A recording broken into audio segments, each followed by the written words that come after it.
Bismillahirrahmanirrahim. Assalamualaikum warahmatullahi wabarakatuh. Alhamdulillahi rabbil alamin. Nahmaduhu wa nasta'inuhu wa na'udzu billahi min sururi anfusina wa min sayyiati a'malina. May yahdihillahu fala mudilla lahu wa may yudlilhu fala hadiya lahu. أشهد أن لا إله إلا الله وأشهد أن محمد رسول الله. أعوذ بالله من الشيطان الرجيم. بسم الله الرحمن الرحيم. وما خلقت الجن والإنس إلا ليعبدون. وقال رسول الله صلى الله عليه وسلم إذا مات ابن آدم انقطع عمله إلا من ثلاث: صدقة جارية أو علم ينتفع به أو ولد صالح يدعو له. Alhamdulillah, pagi ini kita dapat bertatap muka kembali walaupun melalui media video. Dan Bapak yakin anak-anakku hari ini selalu dalam lindungan dan keberkahannya. Sebelum itu, mari kita berdoa bersama. Ya Allah, jagalah anak-anak Indonesia dan keluarganya dari wabah yang memang datang ke Indonesia karena atas izin. Oke, baiklah anak-anakku sekalian. Perlu kita ketahui bersama, kenapa sih Allah mengizinkan wabah COVID-19 datang ke Indonesia? Walaupun pasti kita semua tidak ada yang mengharapkan wabah ini datang ke Indonesia. Baiklah anak-anakku sekalian, dari kalian Bapak yakin bisa menjawabnya. Karena kita termasuk golongan orang yang beriman kepada Allah. Orang yang beriman itu hanya takut kepada azab Allah, bukan ujian atau musibah yang diberikan Allah Subhanahu wa ta'ala kepada hambanya. Dan orang beriman memiliki jawaban dari setiap musibah yang diberikan kepadanya. Atau bisa dibilang kita mendapatkan hikmah dari musibah yang diberikan kepada kita oleh Allah Subhanahu wa ta'ala. Seperti dalam firman Allah, Quran surat Al-Baqarah surat kedua ayat 286. A'udzu billahi minasy syaithanir rajim. Bismillahirrahmanirrahim. La yukallifullahu nafsan illa wus'aha, laha ma kasabat wa 'alaiha maktasabat. Rabbana la tu'akhidna in nasina aw akhtana. Rabbana wa la tahmil 'alaina isran kama hamaltahu 'alal ladzina min qablina. Rabbana wa la tuhammilna ma la taqata lana bih. Di atas menjelaskan bahwasanya Allah memberikan beban atau musibah kepada seorang melainkan sesuai dengan kesanggupannya.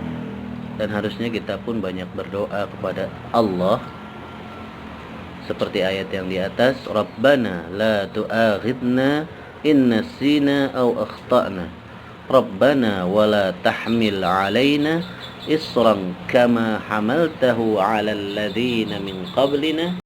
Rabbana wa la tuhammilna ma la taqata lana. Bapak mengajak kepada anak-anakku untuk tahu apa sih tujuan kita dihidupkan, agar kita semua dapat merapat maupun kembali kepada tujuan kita dihidupkan di muka bumi ini. Seperti ayat di atas yang Bapak bacakan tadi. A'udzu billahi minasy syaithanir rajim. Bismillahirrahmanirrahim. Wa ma khalaqtul jinna wal insa illa liya'budun. Penting diketahui makna dari ayat yang barusan Bapak bacakan. tidaklah aku ciptakan jin dan manusia kecuali hanya untuk sepenuhnya aktivitasnya itu hanya untuk beribadah kepada Allah. Tujuannya hanya untuk ibadah, bukan yang lain. Apalagi orang Islam, jangan sampai ada yang ngaku Islam tapi tidak tahu memahami tujuan hidupnya. Karena kita lahir di bumi, Allah telah menegaskan arah hidup kita harus ke sini, bukan ke yang lain. Manusia, jin pun ibadah, tapi tidak usah dipikirkan bagaimana jin beribadah karena kita beda alam.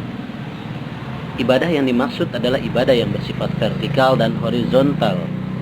Yang bersifat vertikal yaitu seperti sholat, puasa, zakat, dan haji. Sholat kita, bagaimana sekarang? Apakah masih disuruh-suruh orang tua? Atau sudah menjadi kebutuhan kita? Jika kita sengaja meninggalkan, akan berefek kepada jasmani dan rohani kita. Yuk semuanya kita sama-sama saling mengingatkan untuk selalu dekat dengannya. Karena kita semua mau mendapatkan ridhonya, kebahagiaan dunia akhirat yang diberikan oleh Sang Pencipta, Allah Subhanahu wa Ta'ala. Baiklah anak-anakku, mumpung Ramadan di rumah nih, kita ambil hikmahnya untuk banyak mencari referensi bagaimana sholat yang sesuai Al-Quran dan Sunnah, bagaimana wudhu atau tohara yang sesuai Al-Quran dan Sunnah. Adapun ibadah yang bersifat horizontal, yaitu berhubungan antara manusia dan makhluk hidup Allah yang lainnya. Bagaimana menjalin hubungan yang penuh rasa sayang dalam keluarga? Jawaban itu semua ada dalam Al-Quran dan Sunnah. Misalnya, bagaimana adab anak terhadap orang tua, bagaimana orang tua terhadap anak, bagaimana orang tua mencontohkan bagaimana anak memberikan hal yang terbaik untuk kedua orang tuanya. Misal, orang tua memberikan instruksi untuk membatasi bermain gadget. Sebagai anak, apa yang harus dilakukan? Kalau ingin disebut ibadah, kalau dalam surah Al-Isra ayat 21, A'udzu billahi minasyaitonir rajim, bismillahirrahmanirrahim. Fala taqul lahum uffi. Maka anak itu tidak akan pernah berkata kepada orang tuanya, walaupun itu cuma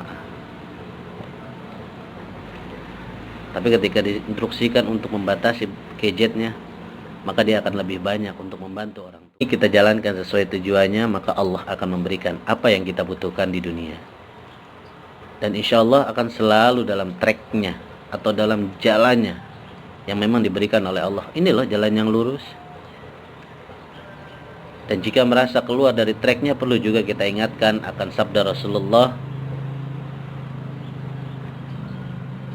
apabila anak cucu Adam meninggal, maka hanya 3 yang akan dibawa mati atau dibawa meninggal.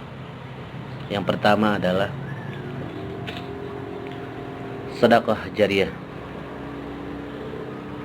Sedekah karena Allah, bukan sedekah karena lipulan atau karena yang lain.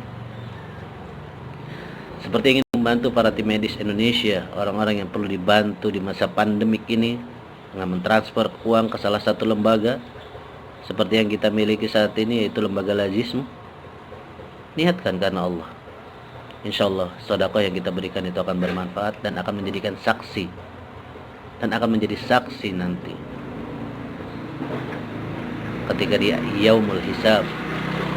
Mereka yang akan menolong kita, amalan kita, sedekah kita akan menolong kita, meringankan dosa-dosa yang pernah kita perbuat.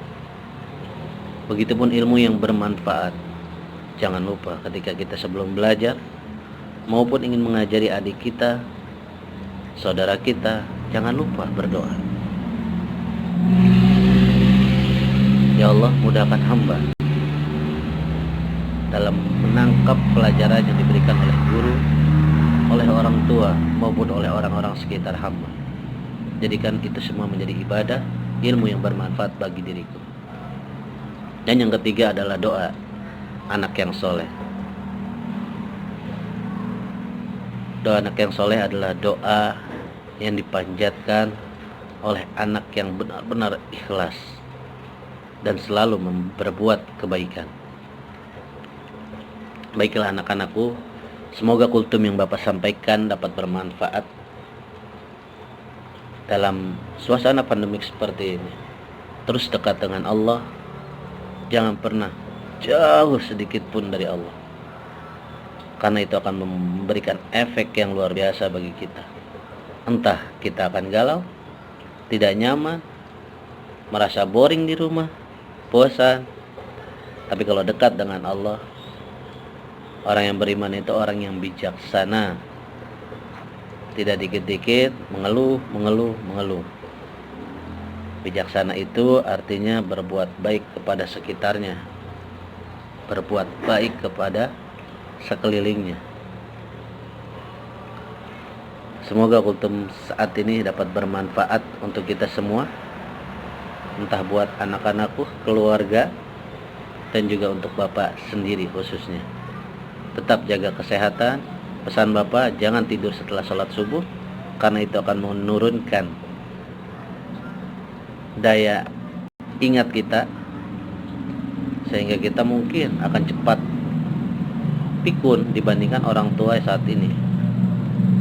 Yang kedua, jangan tidur antara setelah sholat asar sampai sebelum maghrib.